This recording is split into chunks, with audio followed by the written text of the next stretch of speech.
ಎಲ್ರಿಗೂ ನಮಸ್ಕಾರ. ನನ್ನ ಹೆಸರು ಡಾಕ್ಟರ್ ಕೆ.ಆರ್. ಶ್ರೀನಿವಾಸ್ ಅಂತ, ಕ್ಷೇತ್ರಾಧೀಕ್ಷಕರು, ಕೃಷಿ ಸಂಶೋಧನಾ ಕೇಂದ್ರ, ಕುಣಿಗಲ್. ನಾವು ಸಿರಿಧಾನ್ಯಗಳು ಅಂತ ಬಂದಾಗ ನಾವು ಆರ್ಕ, ನವಣೆ, ಸಾಮೆಗೆ ಹೆಚ್ಚು ಒತ್ತನ್ನು ಕೊಡ್ತೀವಿ. ಈ ಬೆಳೆಯೂ ಸಹ ಬರಗು. ಇದು ಅಲ್ಪಾವಧಿಯಲ್ಲಿ ಬರ್ತಕ್ಕಂಥ ಬೆಳೆ. ಕೇವಲ 65ರಿಂದ 70 ದಿನಗಳಲ್ಲಿ ಕಟಾವಿಗೆ ಬರ್ತಕ್ಕಂಥ ಬೆಳೆ. ನೀವು ಬಿತ್ತನೆ ಆಗಿರ್ತಕ್ಕಂಥ ದಿನದಿಂದ ಹಿಡಿದು 50 ದಿನಕ್ಕೆ ಇದು ಹೂವಾಗಿ ನಮಗೆ ಕಾಳುಗಳನ್ನು ಕೊಡ್ತಕ್ಕಂಥ ದಿನ. ನಂತರ ನಾವು 65ರಿಂದ 70 ದಿನಕ್ಕೆ ಕಟಾವಿಗೆ ಬರ್ತಕ್ಕಂಥ ಒಂದು ಬೆಳೆ. ಸೊ ಈ ಒಂದು ಬೆಳೆಯನ್ನು ನಾವು ಎಕರೆವಾರು ಬಿತ್ತನೆಯನ್ನು ಮಾಡಬೇಕಂದ್ರೆ ಸಾಲಿನಿಂದ ಸಾಲಿಗೆ 1 ಅಡಿ ಅಂತರದಲ್ಲಿ ಬಿತ್ತನೆಯನ್ನು ಮಾಡ್ತಕ್ಕಂಥದ್ದು. ಮತ್ತು ಎಕರೆಗೆ ಬೇಕಾಗಿರ್ತಕ್ಕಂಥ ಬೀಜವನ್ನು 6 kg ನಾವು ಬರಗು ಬೀಜಗಳನ್ನು ಬಿತ್ತನೆಯನ್ನು ಮಾಡಿ ನಾವು ಕೊಟ್ಟಿಗೆ ಗೊಬ್ಬರವನ್ನು ಮೊದಲಿಗೆ ಮಣ್ಣಿಗೆ ಸೇರಿಸಿ ಫಲವತ್ತತೆಯನ್ನು ಮಾಡಿ ಕೊಡ್ತಕ್ಕಂಥದ್ದು. ಇದಕ್ಕೂ ಸಹ ಯಾವುದೇ ರೀತಿಯ ಕೀಟ ರೋಗಗಳ ಸಮಸ್ಯೆ ಇದುವರೆಗೂ ನಮಗೆ ಕಂಡುಬರಲಿಲ್ಲ.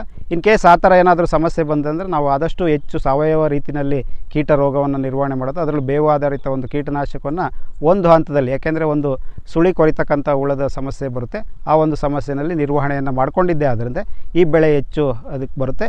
ಕಡಿಮೆ ಅವಧಿನಲ್ಲಿ ಬರೋದ್ರಿಂದ ನಮಗೆ ಬರ ನಿರೋಧಕ ಶಕ್ತಿ ಇರೋದರಿಂದ ಸೊ ದೀರ್ಘಾವಧಿ ಬೆಳೆಗಳಿಗಿಂತ ಅಲ್ಪಾವಧಿ ಬೆಳೆಯಾಗಿ ನಾವು ಆಗಸ್ಟ್ ನಂತರನೂ ಸಹ ನಮಗೇನಾದರೂ ಮಳೆ ಬರಲಿಲ್ಲ ಅಂದರೆ ರಾಗಿ, ಉದಾಹರಣೆಗೆ ರಾಗಿಯನ್ನು ಬಿತ್ತನೆ ಮಾಡುವಾಗ ನಾವು ಜೂನ್ ಜುಲೈಯಲ್ಲಿ ರಾಗಿ ಬಿತ್ತನೆ ಮಾಡಬೇಕು. ದೀರ್ಘಾವಧಿ ತಳಿಗಳನ್ನು ಬಿತ್ತನೆ ಮಾಡೋಂಥ ಸಂದರ್ಭದಲ್ಲಿ ಮಳೆ ಕೊರತೆ ಆಗುತ್ತೆ. ಅಂಥ ಸಂದರ್ಭದಲ್ಲಿ ನಾವು ಮಳೆಯನ್ನು ಅನಿಶ್ಚಿತತೆಯಲ್ಲಿ ನೋಡಿದಾಗ ಕಡಿಮೆ ಅವಧಿನಲ್ಲಿ ಬಿತ್ತನೆ ಮಾಡಿ ಅಧಿಕ ಅಂದರೆ ಇಳುವರಿಯನ್ನು ಪಡೆಯೋದರಲ್ಲಿ ಈ ಒಂದು ಬೆಳೆಯೂ ಸಹ ನಮಗೆ ಅನುಕೂಲ ಆಗುತ್ತೆ. ನಾವು ಕನಿಷ್ಠ ಅಂತಂದರೆ 3ರಿಂದ 4 ಕ್ವಿಂಟಲನ್ನು 1 ಎಕರೆಗೆ ನಾವು ಅಂದರೆ ಕಟಾವನ್ನು ಮಾಡೋದಕ್ಕೆ ಅನುಕೂಲ ಆಗುತ್ತೆ. ಈ ಬೆಳೆಯನ್ನು ಸಹ ನಂತರ ನಾವು ಬಳಸ್ಕೋಬೋದು. ಆಹಾರದಲ್ಲಿ ಈ ಒಂದು ಬರಗನ್ನು ಸಹ ನಾವು ಬಳಸ್ಕೋಬೋದು. GP-UP 32 ಅನ್ನೋಂಥ ಬರಗಿನ ತಳಿಯನ್ನು ಬಿಡುಗಡೆ ಮಾಡಿರ್ತಕ್ಕಂಥದ್ದು. ಇದು ಸಹ ಅಧಿಕ ಇಳುವರಿ ಕೊಡ್ತಕ್ಕಂಥ ತಳಿ. ಈ ಒಂದು ತಳಿ ಏನಪ್ಪ ಅಂತಂದರೆ 1 ಹೆಕ್ಟೇರ್ಗೆ ಅಂದರೆ 2.5 ಎಕರೆಗೆ 8ರಿಂದ 9 ಕ್ವಿಂಟಲ್ ಕಾಳಿನ ಇಳುವರಿ ಮತ್ತು 2.5ರಿಂದ 3 ಟನ್ ಮೇವಿನ ಇಳುವರಿಯನ್ನು ಬಳಸ್ಬೋದು. ಈ ಬೆಳೆಯನ್ನು ಮೇವಿಗೂ ಸಹ ನಾವು ಬಳಸ್ಬೋದು. ಇದು ಪ್ರಮುಖವಾಗಿ ನಮಗೆ ಅಧಿಕ ಕಾಂಡವನ್ನು ಹೊಂದಿದ್ದು ಕಾಳಿನ ಮತ್ತು ಕಾಂಡದ ಸಂಖ್ಯೆ ಜಾಸ್ತಿ ಇರೋದರಿಂದ ಇಳುವರಿ ಹೆಚ್ಚಿಗೆ ಬರುತ್ತೆ. ಸೊ ಈ ಒಂದು ಬೆಳೆಯಲ್ಲಿ ನಮಗೆ ಪ್ರಮುಖವಾಗಿ ಈ ಕಪ್ಪು ಕಾಳವನ್ನು ಮಾಗಿದ ಮೇಲೆ ಕಂದು ಬಣ್ಣಕ್ಕೆ ತಿರುಗ್ತಕ್ಕಂಥ ಒಂದು ಕಾಳಿನ ಗುಣವನ್ನು ಹೊಂದಿರತಕ್ಕಂಥದ್ದು ಮತ್ತು ಹೆಚ್ಚು ಅಧಿಕ ಇಳುವರಿಯನ್ನು ಸಹ ಕೊಡ್ತಕ್ಕಂಥ ಒಂದು ತಳಿಯಾಗಿದೆ. ಸಿರಿಧಾನ್ಯಗಳಲ್ಲಿ ಮತ್ತೊಂದು ಬೆಳೆ ಅಂತಂದರೆ ಸಾಮೆ ಅಥವಾ ಸಾವೆ ಅಂತ ನಾವು ಕರಿತಕ್ಕಂಥ ಒಂದು ಬೆಳೆ. ಇದು ಸಹ ಕಡಿಮೆ ಅವಧಿಯಲ್ಲಿ ಬೆಳೀತಕ್ಕಂಥ ಬೆಳೆ. ಸೊ ನಮಗೆ 70ರಿಂದ 75 ದಿನ ಅಥವಾ ದೀರ್ಘಾವಧಿ ಅಂತಂದರೆ ಸಹ 80 ದಿನಕ್ಕೆ ಕಟಾವು ಆಗ್ತಕ್ಕಂಥ ಒಂದು ತಳಿ. ಪ್ರಮುಖವಾಗಿ ಮೊದಲಿಂದನೂ ಇದ್ದಂಥ ಹಳೆಯ ತಳಿ ಅಂದರೆ OLM 203 ಅನ್ನೋವಂಥದ್ದು. ಕಳೆದ ವರ್ಷ ನಮ್ಮ ವಿಶ್ವವಿದ್ಯಾಲಯದ GP-UL 11 ಅಂತಕ್ಕಂಥ ಒಂದು ತಳಿಯನ್ನು ಬಿಡುಗಡೆಯನ್ನು ಮಾಡಿರ್ತಕ್ಕಂಥದ್ದು. ಸಾಮೆನೂ ಸಹ ನಮಗೆ ಪ್ರಮುಖವಾಗಿ ನಮಗೆ ಸಿರಿಧಾನ್ಯಗಳಲ್ಲಿ ಒಂದು ಬೆಳೆ. ಸಾಮೆ ಅಕ್ಕಿಯಾಗಿ ನಾವು ಮಾಡ್ಬೋದು, ಸಾಮೆಯನ್ನು ಹಿಟ್ಟಾಗಿ ನಾವು ಮಾಡಿಸ್ಕೋಬೋದು. ಇದನ್ನು ಅಷ್ಟೇ ನಾವು ಒಂದು ಸಾಲಿನಿಂದ ಸಾಲಿಗೆ 1 ಅಡಿ ಅಂತರದಲ್ಲಿ ನಾವು ಬಿತ್ತನೆಯನ್ನು ಮಾಡ್ತಕ್ಕಂಥದ್ದು. ಇಲ್ಲ ನೀವು ನೇರವಾಗಿ ಕೂರಿಗೆಯಲ್ಲಿ ಆದ್ರೂ ಬಿತ್ತನೆ ಮಾಡ್ಬೋದು. ಟ್ರ್ಯಾಕ್ಟರ್ ಸಾಲುಗಳಲ್ಲೂ ಸಹ ನಾವು ಬಿತ್ತನೆ ಮಾಡೋದರಿಂದ ಪ್ರಮುಖವಾಗಿ ನಮಗೆ ಬರ್ತಕ್ಕಂಥದ್ದು. ಈ ಒಂದು ಬೆಳೆಯಲ್ಲಿ ನಮಗೆ ಇದರಲ್ಲೂ ಸಹ ನಾವು 1 ಎಕರೆಗೆ ನಾವು ಕನಿಷ್ಠ ಅಂತಂದರೆ ಸರಾಸರಿ 4ರಿಂದ 5 ಕ್ವಿಂಟಲ್ ಅಂದರೆ ಕಾಳಿನ ಇಳುವರಿಯನ್ನು ಸಹ ನಾವು ಪಡ್ತೀವಿ. ಆದರೆ ಈ ಒಂದು ಮೇವಿನ ಬೆಳೆಯನ್ನು ಹೆಚ್ಚಾಗಿ ದನಗಳು ಇಷ್ಟಪಡೋದಿಲ್ಲ. ಇದನ್ನು ಸಹ ನಾವೇನಂತಂದರೆ ಇಲ್ಲ ಅಂತಂದರೆ ನಾವು ಮಲ್ಚಿಂಗ್ ಆಗಿ ನಾವು ಬಳಸ್ತಕ್ಕಂಥ ಯಾವುದೇ ಬೆಳೆಯಲ್ಲಿ ನೀವು ನೀರಿನ ಸಂರಕ್ಷಣೆಯನ್ನು ಮಾಡೋವಂಥದ್ರಲ್ಲೂ ಸಹ ನಾವು ಬೆಳೀಕೋಬೋದು. ಕನಿಷ್ಠ ಅಂತಂದ್ರೆ ನೀವು 4ರಿಂದ 5 ಕ್ವಿಂಟಲ್ 1 ಎಕರೆಗೆ ಇಳುವರಿಯನ್ನು ಕೊಡ್ತಕ್ಕಂಥ ಬೆಳೆ. ಈ ಒಂದು ಬೆಳೆಯು ಸಹ ಅಲ್ಪಾವಧಿ ಬೆಳೆ ಆಗಿರೋದ್ರಿಂದ ನಮಗೆ ಹೆಚ್ಚು ಇಳುವರಿಯನ್ನು ಕೊಡುತ್ತೆ. ನಿಮಗೆ ಸಿರಿಧಾನ್ಯಗಳಲ್ಲಿ ನಮಗೆ ಬರ ಸಹಿಷ್ಣುತೆ ಶಕ್ತಿ ಇರೋದ್ರಿಂದ ಕಡಿಮೆ ನೀರು ಇರ್ತಕ್ಕಂಥ ಸಂದರ್ಭದಲ್ಲಿ ಅದರಲ್ಲೂ ಸಹ ಬರಡು ಭೂಮಿಗಳಲ್ಲಿ ಬೆಳೆಯಲು ಒಳ್ಳೆಯ ಯೋಗ್ಯವಾಗಿರ್ತಕ್ಕಂಥ ಬೆಳೆಯಾಗಿರ್ತದೆ. ಸೊ ಸಿರಿಧಾನ್ಯಗಳಲ್ಲಿ ಪ್ರಮುಖವಾದಂಥದ್ದಂದರೆ ನವಣೆ ಅಥವಾ ಫಾಕ್ಸ್ಟೈಲ್ ಮಿಲ್ಲೆಟ್ ಅಂತ ನೀವು ನೋಡಿದಾಗ ತೆನೆಯನ್ನು ನೋಡಿದಾಗ ನಾವು ನರಿಯ ಬಾಲದಂತೆ ಕಾಣೋದ್ರಿಂದನೇ ಅದಕ್ಕೋಸ್ಕರನೇ ಇದನ್ನು ಫಾಕ್ಸ್ಟೈಲ್ ಮಿಲ್ಲೆಟ್ ಅಥವಾ ನವಣೆ ಅಂತ ಕರಿತಕ್ಕಂಥದ್ದು. ಇದು ಒಂದು ಸಹ ನಮಗೆ ಅಧಿಕ ಇಳುವರಿ ಕೊಡ್ತಕ್ಕಂಥ ಬೆಳೆಯಾಗಿರ್ತಕ್ಕಂಥದ್ದು. ಈ ವರ್ಷ ನಮ್ಮ ವಿಶ್ವವಿದ್ಯಾಲಯದ ಈ ತಳಿ GP-UF 3 ಅಂತಕ್ಕಂಥ ಒಂದು ಅಧಿಕ ಇಳುವರಿ ಕೊಡ್ತಕ್ಕಂಥ ನವಣೆ ತಳಿಯನ್ನು ಬಿಡುಗಡೆ ಮಾಡಿರ್ತಕ್ಕಂಥದ್ದು. ಇದು ಅಷ್ಟೇ ನಿಮಗೆ ಬಿತ್ತನೆ ಆಗಿರ್ತಕ್ಕಂಥ ಬಿತ್ತನೆಯ ದಿನದಿಂದ 60 ದಿನಕ್ಕೆ ನಿಮಗೆ ಹೂವು ಆಡ್ತಕ್ಕಂಥ ಒಂದು ಕ್ಯಾರೆಕ್ಟ್ರನ್ನು ಹೊಂದಿರತಕ್ಕಂಥದ್ದು. ನಂತರ ನಿಮಗೆ 80ರಿಂದ 85 ದಿನಕ್ಕೆ ನಮಗೆ ಕಟಾವಿಗೆ ಬರತಕ್ಕಂಥದ್ದು. ಇದು ಅಧಿಕ ಇಳುವರಿ ಕೊಡ್ತಕ್ಕಂಥ ಮತ್ತು ಉತ್ತಮ ಗುಣಮಟ್ಟದ ಹೊಂದಿರತಕ್ಕಂಥ ತಳಿ. ಪ್ರಮುಖವಾಗಿ ನಮಗೆ ಈ ಒಂದು ನವಣೆಯಲ್ಲಿ ಬರ್ತಕ್ಕಂಥ ತುಕ್ಕು ರೋಗ ಮತ್ತು ಬೆಂಕಿ ರೋಗ ಅಂತ ನಾವೇನು ಹೇಳ್ತೀವಿ, ಬ್ಲೈಟ್ ಅಂತೇನೆ, ಅಂಗಮಾರಿ ರೋಗಕ್ಕೆ ನಿರೋಧಕತೆ ಶಕ್ತಿಯನ್ನು ಹೊಂದಿರತಕ್ಕಂಥ ಈ ತಳಿ. ಸೊ ಈ ತಳಿಯನ್ನು ಅಷ್ಟೇ ನಾವು ಸಾಲಿನಿಂದ ಸಾಲಿಗೆ 30 ಸೆಂಟಿಮೀಟ್ರ್ ಅಂದರೆ 1 ಅಡಿ ಅಂತರದಲ್ಲಿ ನಾವು ಬಿತ್ತನೆಯನ್ನು ಮಾಡೋದರಿಂದ ಸೊ ನಿಮಗೆ ಕಟಾವಿಗೆ ಬರತಕ್ಕಂಥದ್ದು. ಇದಕ್ಕೂ ಅಷ್ಟೇ ನಾವು ಶಿಫಾರಸು ಮಾಡಿರ್ತಕ್ಕಂಥ ರಸಗೊಬ್ಬರಗಳನ್ನು ನಾವು ಕೊಡೋದು. ಮೊದಲೆಲ್ಲ ನಮಗೆ ಸಿರಿಧಾನ್ಯಗಳಲ್ಲಿ ಕೇವಲ ಸಾರಜನಕ ರಂಜಕವನ್ನು ಅಷ್ಟೇ ನಾವು ಕೊಡ್ತಾಯಿದ್ವಿ. ಇತ್ತೀಚಿನ ದಿನಗಳಲ್ಲಿ ನಮ್ಮ ವಿಶ್ವವಿದ್ಯಾಲಯದ ಪೊಟ್ಯಾಷನ್ನು ಸಹ ಕೊಡೋದ್ರಿಂದ ಈ ರೋಗ ಮತ್ತು ಕೀಟಗಳಿಗೆ ನಿರೋಧಕ ಶಕ್ತಿಯನ್ನು ಹೊಂದಿ ಅಧಿಕ ಇಳುವರಿಯನ್ನು ಕೊಡ್ತಕ್ಕಂಥ ತಳಿಯಾಗಿದೆ. ಸೊ ಇದು ಅಷ್ಟೇ ನಮಗೆ ಒಂದು ಎಕರೆಗೆ ಬಂದಾಗ 4 ರಿಂದ 5 ಕ್ವಿಂಟಲ್ ಇಳುವರಿಯನ್ನು ಸಹ ನಾವು ಪಡಿಬೋದು. ಸೊ ಹಾಗಾಗಿ ಈ ಸಿರಿಧಾನ್ಯಗಳಲ್ಲಿ ನವಣೆ, ಸೊ ಇದರಲ್ಲಿ ಸಹ ನವಣೆಯನ್ನು ಸಹ ನಾವು ನೇರವಾಗಿ ಅಕ್ಕಿಯಾಗಿಯೂ ಸಹ ಬಳಸ್ಬೋದು. ಇದರ ಹಿಟ್ಟನ್ನು ನಾವು ಮೌಲ್ಯವರ್ಧನೆ ಮಾಡಿ ಬೇರೆ ಬೇರೆ ಖಾದ್ಯಗಳಲ್ಲಿ ಸೊ ಬಳಸೋದ್ರಿಂದ ಸಹ ನಮಗೆ ಹೆಚ್ಚು ಅನುಕೂಲ ಆಗುತ್ತೆ. ಈ ಬೆಳೆಯನ್ನು ಸಹ ನಾವು ರಾಗಿ ಬಿಟ್ಟರೆ ನಂತರ ಅಧಿಕ ಇಳುವರಿ ಕೊಡ್ತಕ್ಕಂಥ ಸಿರಿಧಾನ್ಯ ಬೆಳೆಗಳಲ್ಲಿ ನವಣೆ ಸಹ ಪ್ರಮುಖವಾದಂಥ ಒಂದು ಸಿರಿಧಾನ್ಯದ ಬೆಳೆ. ಇದನ್ನು ಸಹ ಹೆಚ್ಚು ರೈತರು ಬೆಳೆಯೋದ್ರಿಂದ ತಮ್ಮ ಆದಾಯವನ್ನು ಸಹ ಹೆಚ್ಚಿಸ್ಕೋಬೋದು ಮತ್ತು ನಾವು ಈ ಒಂದು ಬೆಳೆಯನ್ನು ಆಹಾರದಲ್ಲಿ ಬಳಸೋದ್ರಿಂದ ಆರೋಗ್ಯವಂತವಾಗಿ ಸಹ ಇರೋಕ್ಕೆ ಅನುಕೂಲ ಆಗುತ್ತೆ. ಈ ಒಂದು ನವಣೆನೂ ಸಹ ಎಲ್ಲ ಸಿರಿಧಾನ್ಯಗಳಂತೆ ಕಡಿಮೆ ನೀರನ್ನು ಬಳಸ್ಕೊಂಡು ಬೆಳೆಯುವಂಥ ಬೆಳೆ. ಪ್ರಮುಖವಾಗಿ ಸಹ ನಾವು ನೀರನ್ನು ಅಂದರೆ ಖುಷ್ಕಿ ಬೆಳೆಯಲ್ಲೇ ಸಹ ಇವುಗಳನ್ನು ಬೆಳೆಯುವುದು. ಇನ್ನೂ ಆ ಥರ ಏನಾದರೂ ಕೆಲವೊಂದು ಸಾರಿ ದೀರ್ಘಾವಧಿ ನಮಗೆ ಮಳೆ ಬರಲಿಲ್ಲ ಅಂತ ಒಂದು ಸಂದರ್ಭದಲ್ಲಿ ನಾವು 1 ಸಾರಿ ಅಥವಾ 2 ಸಾರಿ ಸ್ಪ್ರಿಂಕ್ಲರ್ ಇರಿಗೇಷನನ್ನು ಕೊಟ್ಟು ನಾವು ಬೆಳಿಬೋದು.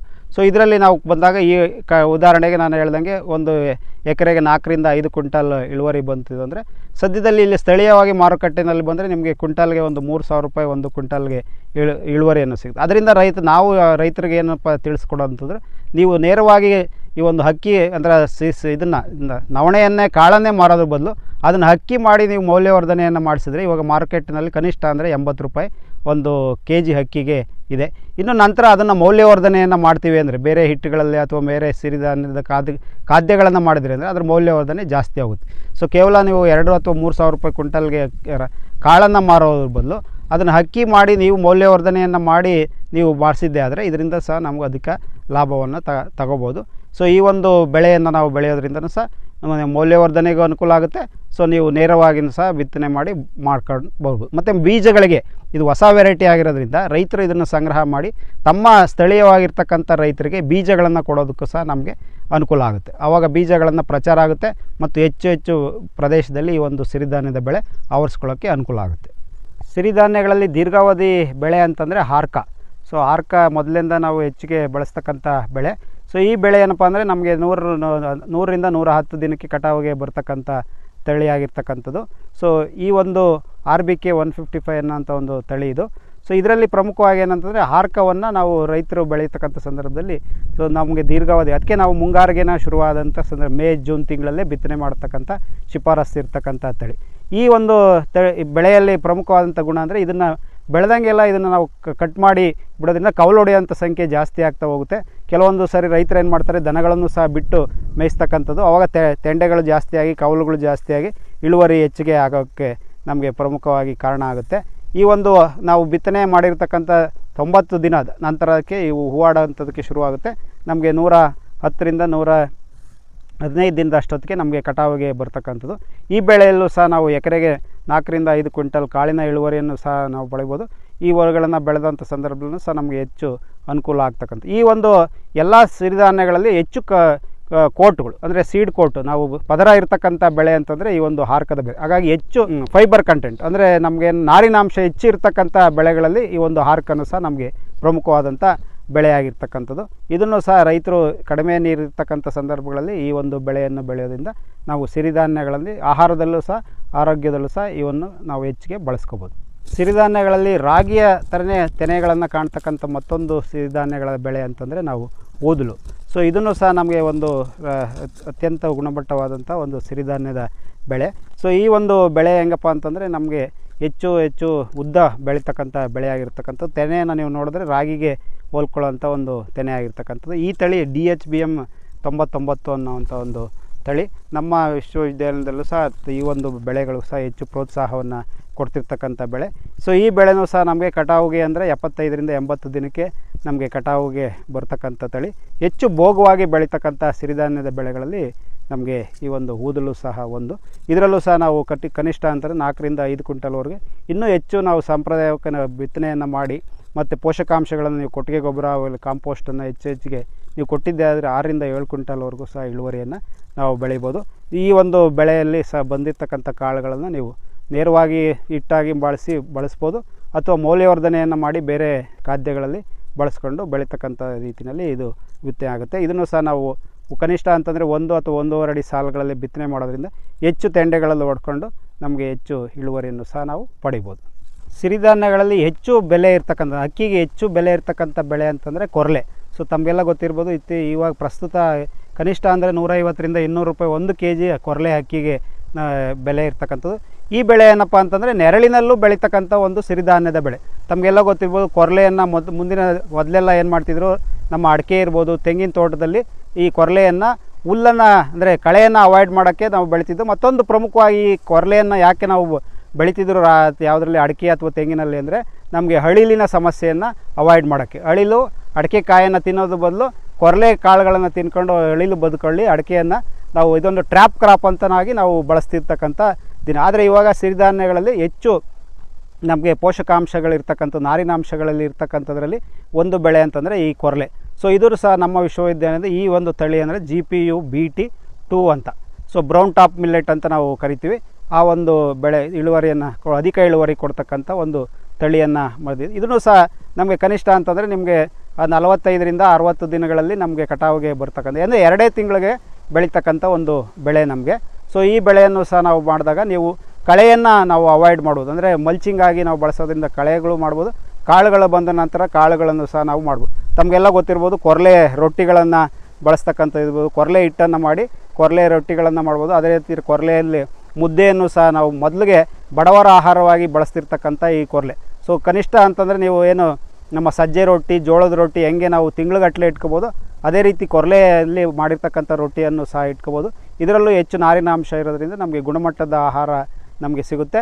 ಈ ಕೊರಲೆಯನ್ನು ತಿನ್ನೋದ್ರಿಂದ ಸಹ ನಮ್ಮ ಆರೋಗ್ಯವನ್ನು ನಾವು ಕಾಪಾಡ್ಕೋಬೋದು. ಎಕರೆಗಟ್ಟಲೆ ಬೆಳಿಬೇಕು ಅಂತ ಬಂದಾಗ 1 ಎಕರೆ ಬಿತ್ತನೆಯನ್ನು ಮಾಡೋದರಲ್ಲಿ ನಮಗೆ 5ರಿಂದ 6 kg ಬೀಜ ನಮಗೆ ಬೇಕಾಗುತ್ತೆ. ಇದನ್ನು ಸಹ ಒಂದು ಸಾಲಿನಿಂದ ಸಾಲಿಗೆ 1 ಅಡಿ ಅಂತರದಲ್ಲಿ ಬಿತ್ತನೆ ಮಾಡಿದ್ರೆ ನೀವು ಕೇವಲ ಟ್ರ್ಯಾಕ್ಟರ್ ಲೈನಲ್ಲಿ ಹೊಡಿಬೋದು, ಅಥವಾ ಕೂರಿಗೆಯನ್ನು ಸಹ ಬಿತ್ತನೆ ಮಾಡಿ ಬೆಳಿಬೋದು. ಶಿಫಾರಸು ರೀತಿಯಲ್ಲಿ ರಸಗೊಬ್ಬರಗಳನ್ನು ಬಳಸ್ಕೋಬೋದು. ಇಲ್ಲಾಂದರೆ ಸಾವಯವದಲ್ಲಿ ಹೆಚ್ಚು ಬೆಳೆದರೆ ಸೂಕ್ತ. ಅದರಲ್ಲೂ ಸಹ ನಾವು ಕೊಟ್ಟಿಗೆ ಗೊಬ್ಬರವನ್ನು 1 ಎಕರೆಗೆ 4ರಿಂದ 5 ಟನ್ ಕೊಟ್ಟಿಗೆ ಗೊಬ್ಬರವನ್ನು ನಾವು ಹಾಕಿ ಬೆಳೆದಿರದೇ ಆದಂಥ ಸಂದರ್ಭದಲ್ಲಿ ಇದು ಹೆಚ್ಚು ದೀರ್ಘಾವಧಿಯ ಅಂದರೆ ಉಲ್ಸಾಗಿ ನಮಗೆ ಬೆಳೆಯುತ್ತೆ.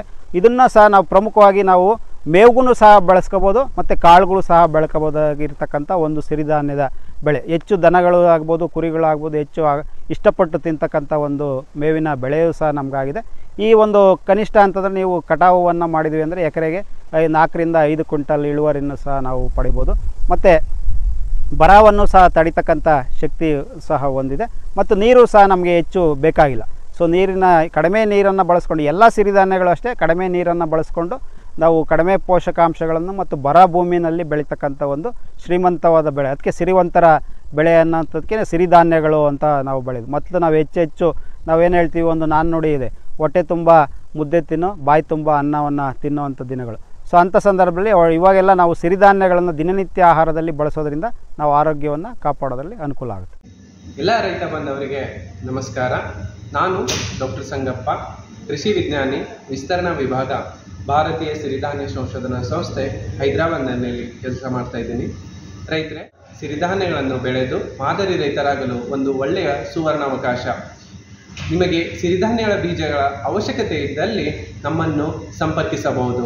ನಮಸ್ಕಾರ.